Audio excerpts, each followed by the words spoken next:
Hi, Deborah Taveras. I certainly do remind you that PG&E is currently under criminal probation. And Pacific Gas and Electric commiserated with the California Public Utility Commission in that email exchange about the laser DEW that was going to be used on Sebastopol in Sonoma County. So I know that this sounds crazy. It did to me at first too.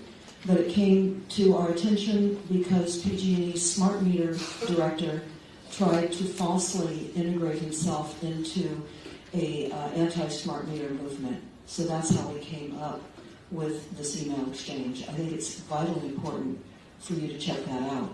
I know that you have to work with now the perpetrator, as I see it, of this crime that happened to all of us. But I also want to talk about the smart meters and how the smart meters may have influenced the additional burning of the fires, because the smart meters have caused fires all over the world.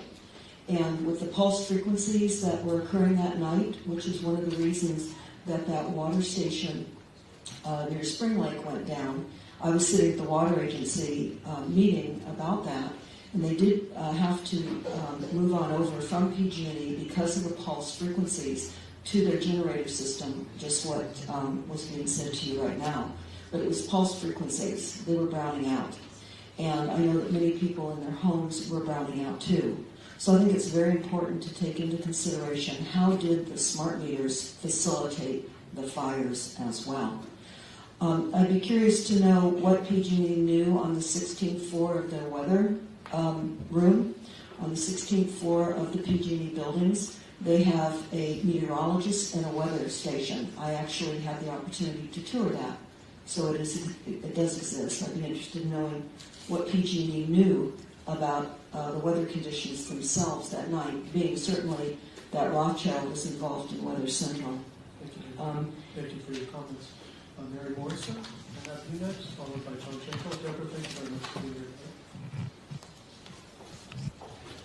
Thank you, Mary. Yes, you are talking about the wrong way. You let your exploiters talk at length here. They all want more staff and more money to take care of this problem, which you are not addressing. This is melted aluminum. This is melted aluminum. I got all kinds of them. I've got 6-foot-long pieces at home that I collected. This is a metal pan that went through it. It didn't melt.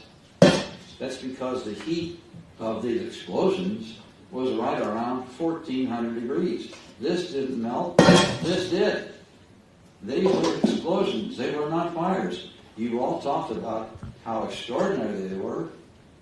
And the Supervisor Gorman talked about it was just like they were 50 years ago. We had the same fires coming down from Calistoga, so forth, in Santa Rosa.